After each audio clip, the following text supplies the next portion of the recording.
The grand palace lay in ruins, its once glorious golden towers now reduced to crumbling stone.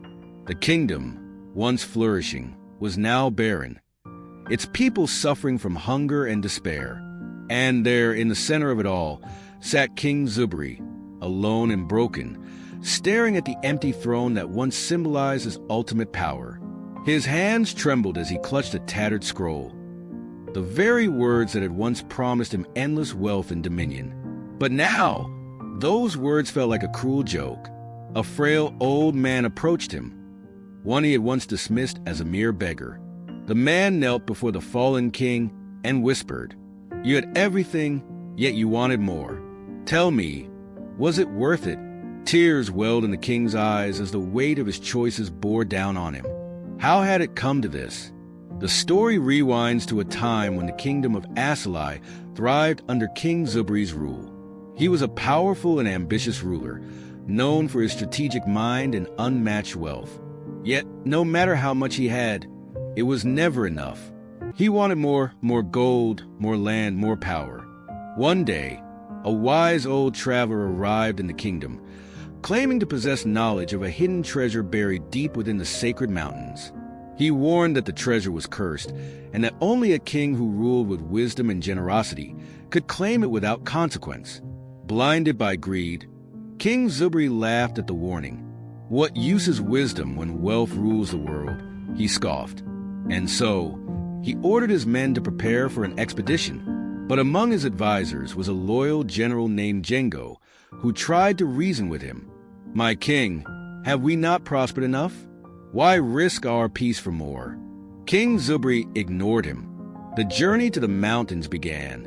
As the king and his men ventured deep into the mountains, strange omens followed.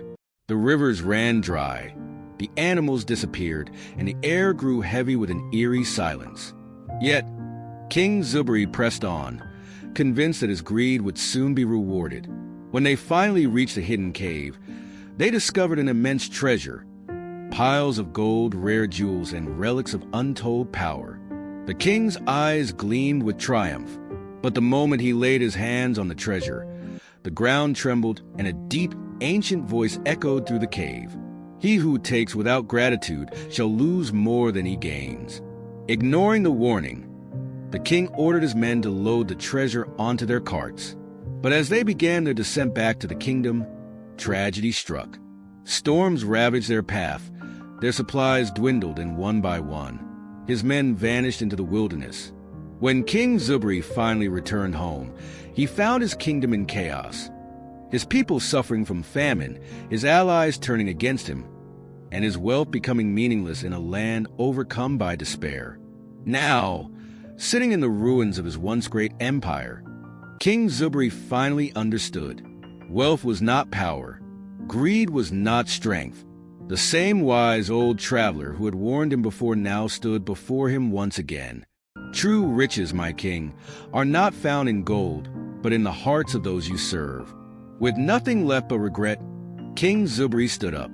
He gathered the remaining people of his kingdom, and with humility, he vowed to rebuild.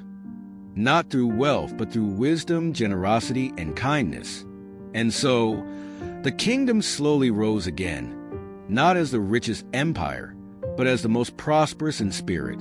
Moral of the story: greed blinds us to what truly matters. The greatest treasures are not material wealth, but wisdom, kindness, and the love of those we serve.